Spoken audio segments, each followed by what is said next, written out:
Hey guys, I just came back from Paris. So I know Paris haul is overdue because when I say I just came back, maybe a month. I don't remember now. I got so excited, also so overwhelmed because I was in France for 2 months for summer vacation with my family. I didn't film anything. I got on a hiatus. I'm okay. I'm refreshed. I'm better for it. But boy, do brocants in Paris inspire you. There are definitely things in here that I am so happy I found. This video is quite emotional for me because going to Paris actually made me want to start my own vintage business. So this is what could be something that's coming to your home very soon. Without further ado, let's start at the beginning. Some things that I am absolutely obsessed with. I've been touring forever to try to find little shoes to go on top of books. I love these. I think they're fantastic. Also, I of course looked up the Berluti Paris brand, which is a very fancy brand for men's shoes. So it doesn't hurt that they're a little bit designer, but style on a book. I mean, you can't beat this patina. Another thing that I'm kind of obsessed with. Look at this. This is a Chinese abacus. It is a counting device. I don't know how to use it because I'm not an accountant or I've never lived in China during my school years, of course. But as you can tell by the patina on the wood and nails being kind of old, I don't know how old exactly this is, but it must be from the 50s or the 60s. It's so beautiful. It is so gonna go with everything that there is. Amazing gift for an accountant or a teacher that actually cares about what their home looks like. Hopefully, this is an amazing find, and I honestly wish I picked up the second one. It was a little bit more in a worse shape, but now that I feel like I'm going to sell these, I should have, because they're absolutely gorgeous. Another thing I picked up, which I'm not going to say it's the most valuable thing I've ever found. These are made out of coconuts. I really like the colors. So sometimes it doesn't have to be the most vintage, the most story driven. It says Carlo Showroom in the back. I think it's also missing its stand, which I don't mind because I rather have it on a wall. And I need to find a nice picture for it because it has its original beautiful glass. And I love these little details in the back where you can sort of swivel the coconut bits to open the frame. Oops, there you go. So it's actually very well made, I think, and gonna make a beautiful gallery wall piece. Another thing that I found that was something that my husband sort of talked me out of getting the rest of the pieces. There was like 4 pieces in this kind of bin that the brocante guy had, and they are Delft, but they are the kind of Delft that is hand drawn. You can tell by the words here that this was literally drawn by hand, and this is from a collection. It says Pour les Akins de Paris, Delft B1 made in Holland. If anyone knows what this means, I'm gonna go on a deep dive on this and see what I can find. That would be very interesting. But of course, my husband, bless him, talked me into leaving the little handmade teapot and a couple of more little pieces that is from the same collection. Am I upset? Yes. Do I not need to listen to my husband on these because he's not a designer? Also yes. Am I not going to do that again? You betcha. And here is a piece that probably didn't come from Paris, but was in the Paris flea market, is burl wood.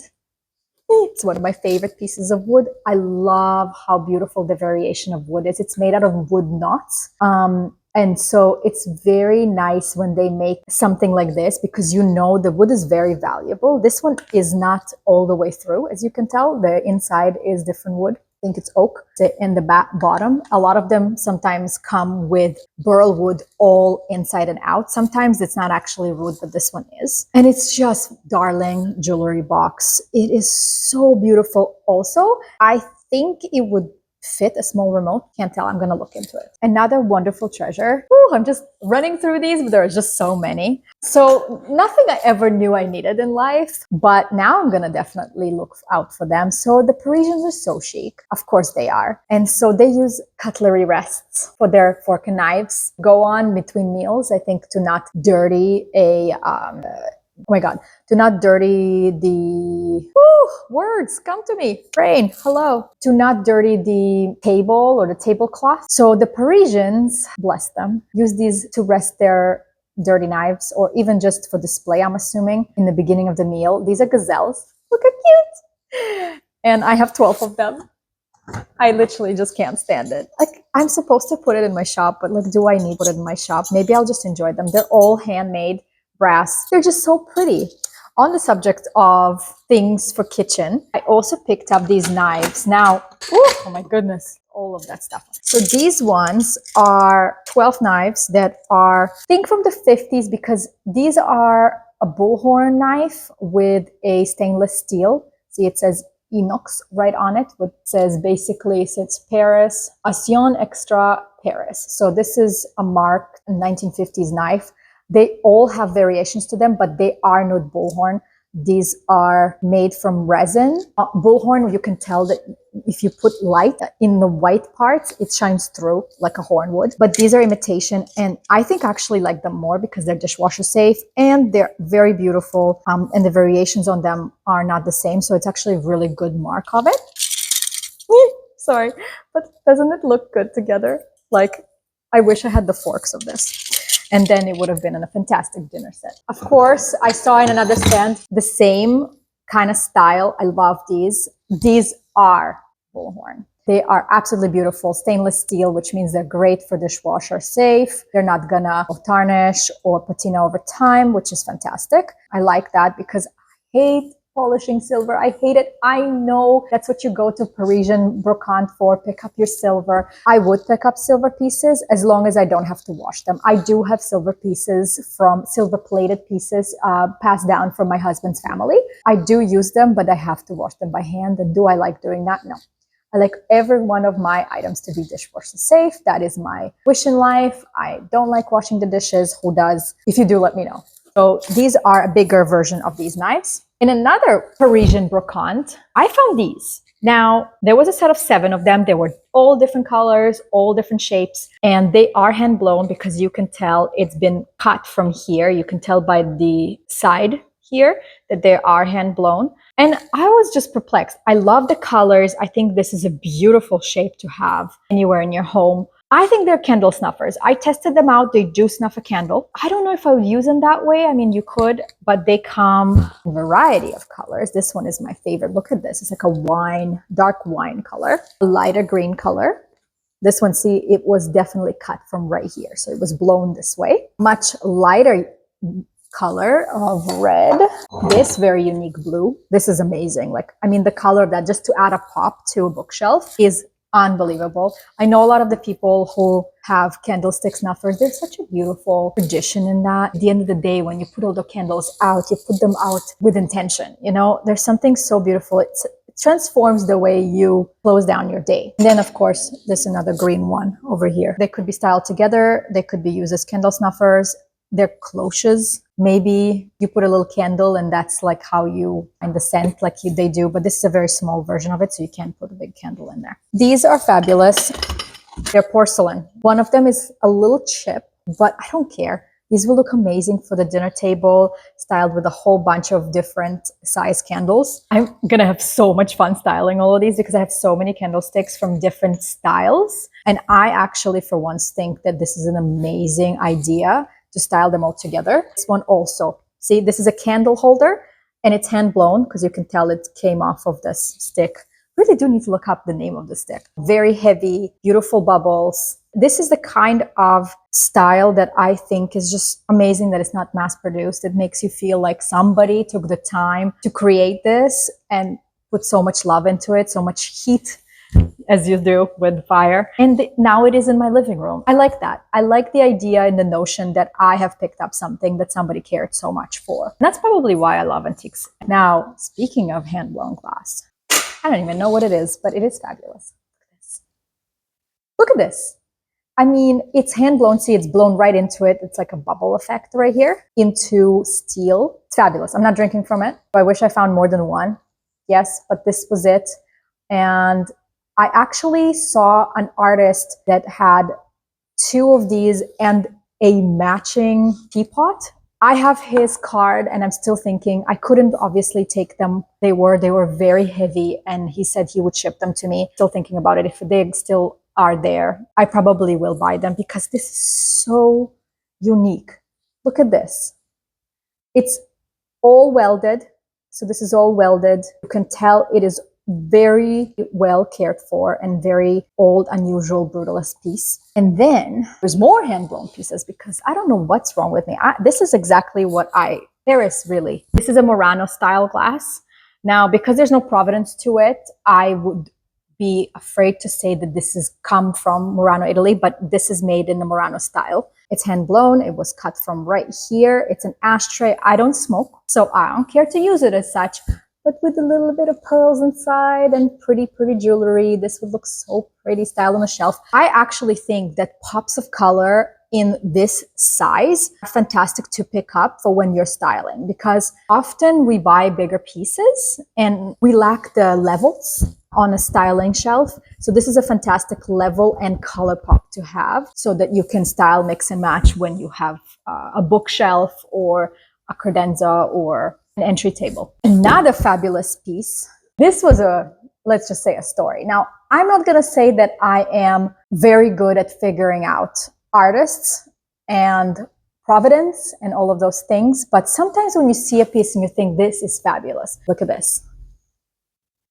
This is a piece of mid-century ceramic pot, and it is signed. God love the artists. I mean, they create all of this beauty and then scribble in the bottom. The amount of artist pieces that you need to figure out whether the signature is right, wrong, fake or not. I mean, they can't make this up. Clearly, the guy at the brocante have no idea that this is an original. I got it authenticated by a collector. Let's just say this piece is worth 750 euros at best, because the molds that the artist used have been destroyed for World War II so that the Germans don't get their hands on it. So the pieces by this artist are quite valuable for his, yes, defiance during World War II. And they are not made anymore. So I love it. I'm obsessed with these colors. Sometimes you don't really know what you're holding is quite valuable, but it doesn't matter, because sometimes you just love the way a shape is and the way the colors are, and you just know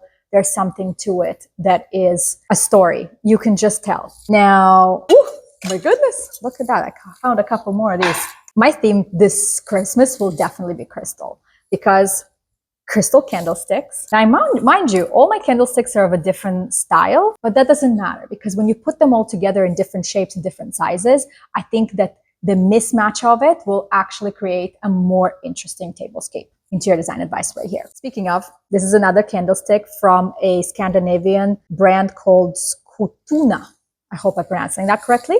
These are still produced today, about 80 euros a piece. Of course, I got my hands on one, wish I had two. Very beautiful design, very beautiful piece, and very beautiful to style. Again, very short. Nice to have that difference in different patina. All your Delft lovers, the windmills. Now, you can definitely tell that these are a little bit less hand-drawn. Oh my goodness, correct me if I'm wrong. Collection by Bosch, made for Royal Sphinx, Holland.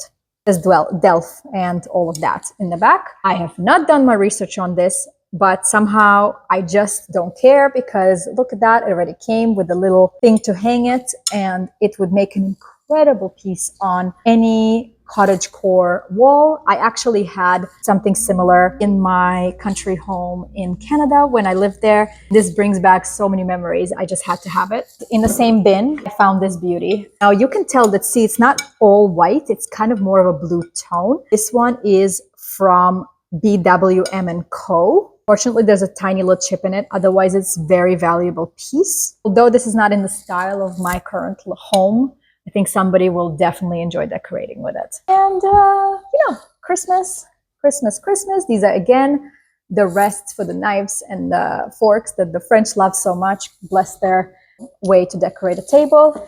Found from different vendors, a couple of different ones are crystal. There's a couple of them chipped. Wear and tear is not the end of the world. Ran out of room on my phone, so we're starting a little bit over, but I'm almost done. There are a couple of items that I'm kind of obsessed with. I think the whole time I was in the brocante, me and my husband were joking, we're looking for salt balls. I am a big connoisseur of salt because I like my salt in different ways. The coarse salt that goes into all of my sauces. The crystal salt, I'm almost out, but I needed a jar for each. And then we have a finishing salt that we basically, use at a table in a little mill, which we have already. I love tiny little cute things that are very architectural, different materials that is displayed. I don't display a lot of items. I have a very small European kitchen, but when I do, they must match my decor and they need to look authentic to my style. Look at those together, huh? I definitely picked both of them up. And then when I started cleaning the big one, I actually realized that already had salt in it. So somebody definitely had the same thought in mind. And last but not least, this beauty. Just look at how beautiful this is. It is a planter or a centerpiece or whatever it is you want it to be. It has a little insert over here. You could put dry flowers, water in here, put real flowers, you could fruit. Imagine this with grapes. How royal. This just stole my heart. I don't know what I could ever sell it. But if I do, I will let you know. There's the hole for the inspiration behind my new venture. Paris was quite an eye-opener of all those beautiful things that are just stuck there in bins, gathering dust, and nobody is taking a chance on them. It's lovely to have a meaningful venture. It's lovely to connect with all of you to bring that passion to life. Thrift responsibly. You are not the only one there, and enjoy it. Enjoy it. Make sure that every piece you pick up, whether it's online or in a flea market, speaks to your soul. Don't overconsume. That's not the idea here. But if it brings you joy, it brings you that coziness, you're on the right track.